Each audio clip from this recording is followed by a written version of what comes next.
What up? Yeah, just another response, rebuttal, whatever, to your last video. Well, the first thing you asked was really like, what's my idea of a global socialist revolution, right? I'm just basically just gonna explain, my political communist tendency, the historical development, and the disagreements that I believe you're an ML, but the disagreements that I believe ours has with yours. So I'm an impossibilist, quote unquote. I don't like that. I hate that term. I would more so just call myself like an orthodox Marxist, if I could. But obviously, there's a few different flavors of that. So just to be specific, historically, impossibilist is the best term to use. That goes back to like, I think the first impossibilists were like Paul Lafarge, which is Marx's son-in-law, and like Jules Guesde. I don't know. I might be slaughtering the pronunciations of those names, but like they were in like the 1880s. Specifically, my party is the WSPUS. That's the World Socialist Party of the United States, and we go back to like 1916. So like a year roughly prior to, actually more. Prior to the Bolshevik Revolution,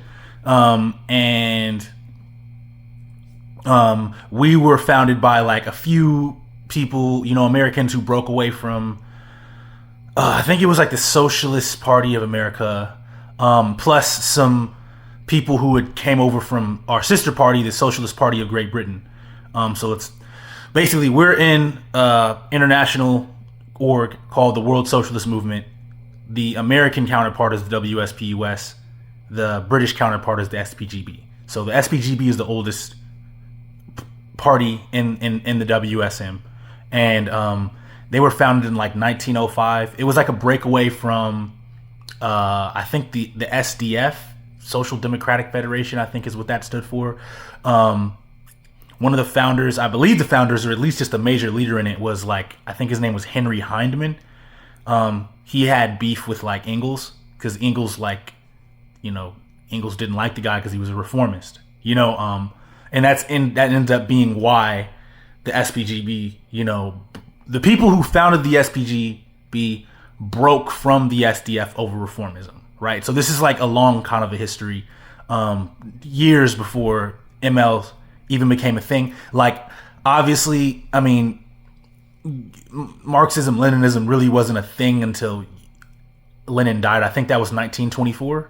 I'm sure you know that one. But yeah, obviously Lenin had a lot of prominence before that. But that wasn't until 1917 until he became like a global thing, right? Like, and you started having like other socialist parties kind of like start to split over whether or not you should support the Soviet Union and other places, right? But yeah, basically, the initial kind of split was over reformism, and the reason that we were called impossibilists, my tendency anyway, is because social democrats, people think forerunners to like Bernie Sanders, Jeremy Corbyn, like they had this idea that like you could kind of just get to socialism kind of gradually, rather than having to go wholesale, right? But the quote unquote, they called themselves possibilists. The quote unquote impossibilists were more like, no, fuck that. That's gonna like distract you from the the prize. Minimum program is a distraction. Go for just only the maximum program and nothing but. And yeah, like it's kind of almost mimics ML theory in a way, like where there's a great, I wouldn't say great, but like a kind of famous-ish quote from Lenin where he says something along the lines of, if we wait for everyone to want socialism, we'll be waiting for 500 years. I don't know how true it is, but it's supposedly he said it at like a meeting. The original source is a guy who like wrote up on a meeting or speech or something that he said that at. And it sounds like something the guy would say, to be honest, but But yeah, anyway, kind of ranting now. God damn it. Where was I going? Something popped up on my screen, so I got distracted. Where was I going with this? Oh, yeah. Basically, I don't feel like you can establish socialism by bringing people into it kicking and screaming, right? I think basically the quote unquote impossibilist line on this is that you can only establish socialism with a majority of the planet understanding what socialism is, wanting to establish it, and, acting to do that, right? Like, you can't, and this is a fundamental break from Marx, actually, that Lenin and, others did, is what's called vanguardism. This idea that, you have to have this like, like special cadre of smart guys that just kind of brings this unwilling mass of people into socialism kicking and screaming. And it's like, it's never worked. Like, it's been tried. And anybody who, I reject the idea that the USSR, China, etc., were genuine attempts at building socialism. But like, anybody who thinks they were genuine attempts would still have to concede that, at least the USSR is capitalist now, so that it failed. Like, at least the USSR did. Like, and yeah, I mean, that's just something that, like, my tendency going back to, forever, not forever, but, really far, predicted. But, anyway, pose on only last famous quote from Lenin. As far as the whole 500 years thing, just to clarify, I don't think that would actually be the case. I don't think it'll take that long. But, again, if that were to be the case, if that was true, I mean, we have no choice but to wait. And that, any attempts to do otherwise are going to fail, which is, again, why I would say it failed. Jumping the gun.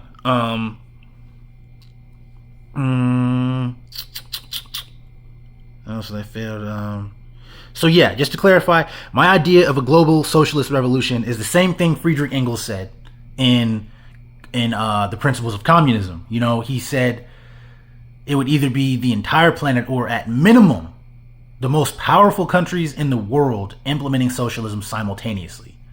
Right? So you had, I think his examples at that time were like Germany, France, and the UK. Right now, I would throw in there, I mean, a lot of Western Europe in any way, but Anglo-America, Canada and US, Australia,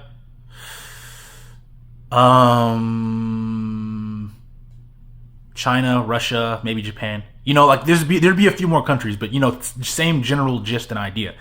There's a certain amount of countries, that are really the big dogs in the room, and like if you can get all of them to be on the same page, there's really not going to be much of a fight like to be had. Like any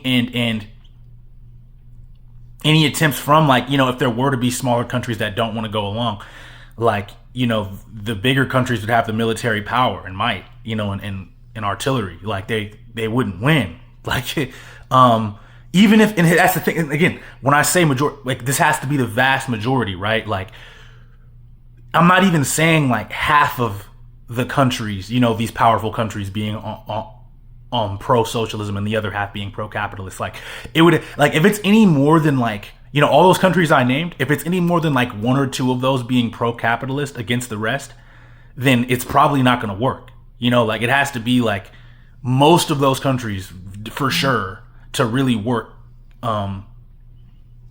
well, right? And like, obviously I would hope that there wouldn't be war, but obviously like it could happen. But yeah, like a war wouldn't go well for a country that is obviously outgunned.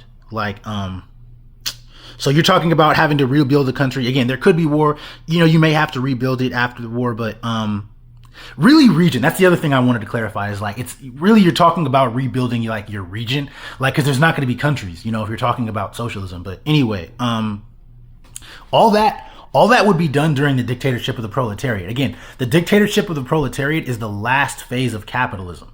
So you have the final phase of capitalism and then you have socialism. Like all these kinks would be worked out before we even get to socialism anyway. But yeah, basically you would most likely wouldn't even need to militaristically invade countries, with, I guess you could say, the dictatorship of the proletariat being implemented, because there'd really be no formidable capitalist countries to invade. If there were, it most likely wouldn't work, right? Yeah, again, all the major, most powerful countries would flip at once, all figured out during the DOTP. Your next point was like Vietnam's development. So like, you're right that the capitalist phase was like a phase Vietnam was forced to go through, because they had to develop capitalistically, because they can't skip a step in historical materialism, right? Like feudalism, capitalism, first phase of socialism, first phase of communism is how Marx phrased it in the Critique of the Gotha program, and then higher phase of communism, right? Like there's no, you can't go from one to the other. Like, but yeah, you're right that they had to go through that phase. As I said at the end of my last vid, I don't think Vietnam needed to end commodity production. In fact, that wouldn't even make sense, based on historical materialism. They 100% had to go through a capitalist phase because they can't skip a step. And we should, but the thing is, we shouldn't have like any illusion that it's some type of quote unquote type of socialism. There's no types of socialism. Like, you could try to argue it's a dictatorship of the proletariat, which I would still disagree with, but it's definitely not socialism is really my point. Like, there's you get into like the kind of the structure of Vietnam, politically,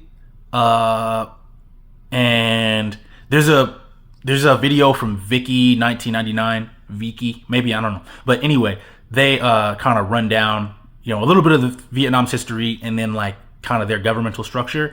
I'll link that in the video in the description in the bottom. But basically it's the one party pretty much controlling everything, right? You have some people run as independents, but it's effectively the Communist Party of Vietnam. If I think that's the name, I might be fucking that up. But anyway, but it's one core party really controlling everything.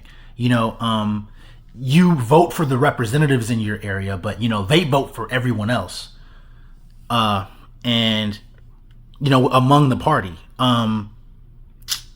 And yeah, I mean, it's fundamentally the same as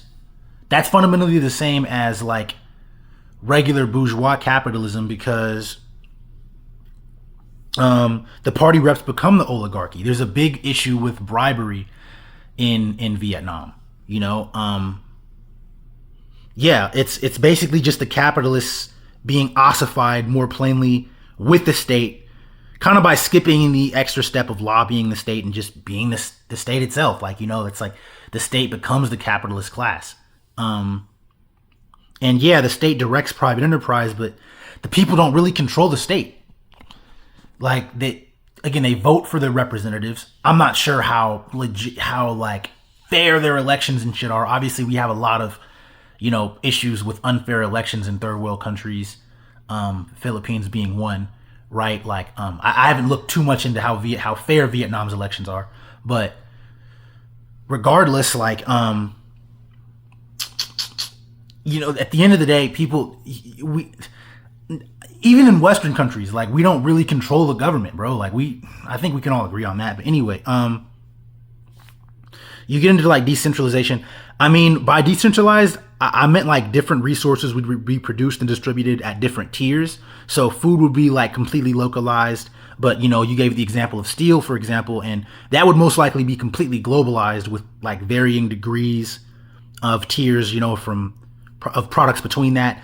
Not every minute detail, basically, is what I'm saying, is like would be planned far away from the local areas, where stuff is happening by people who don't understand the local conditions, right? Like, again, to my knowledge, you had the USSR, you had these 5-10 year plans, whatever, that were made by people, who were party representatives all the way in fucking Moscow, making these plans for people in Kazakhstan. And it's like, bro, like they don't, I mean, I don't know. You might be one of those who doesn't really believe in like the Holodomor and other like famines or whatever. I'm not in a position to argue on that, but that's would be my argument. Assuming we both agree on that, is that's kind of what shit like that leads to. Like, planning being done on too centralized of a level. I'm not saying that there wouldn't be any centralization, at any tier. I'm saying that it wouldn't be completely centralized.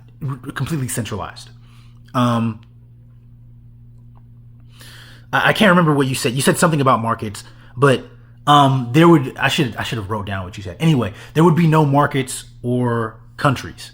Like I think you said something along the lines of like, if you make stuff in a decentralized way, you'd have to compete on markets. Next time I'm going to like try to write down your specific sentences or something. But anyway, there wouldn't be markets or countries. Socialism wouldn't be focused on growth. Only capitalism is based on that goal. Socialism would be based on sustaining everybody comfortably. Profit in general is still exploitative regardless of how you use it.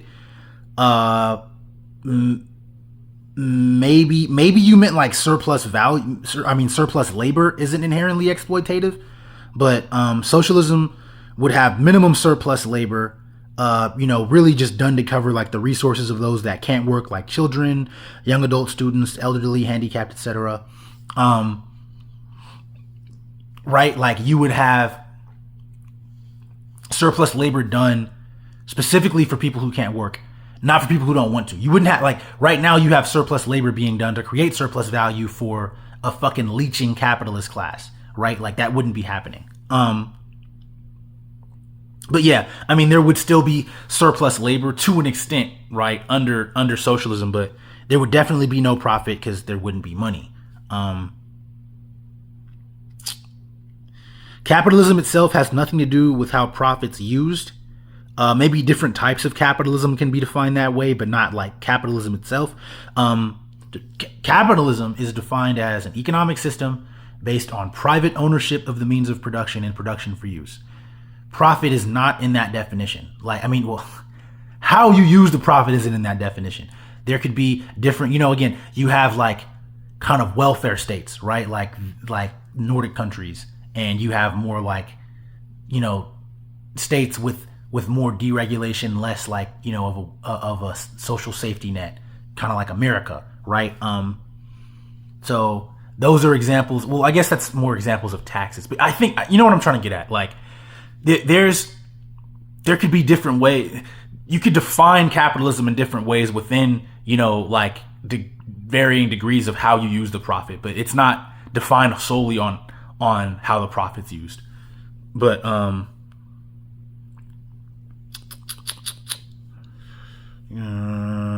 that was really my last point. This has been a good back and forth though, good kind of hearing your take on this, and hope to hear from you soon. Peace.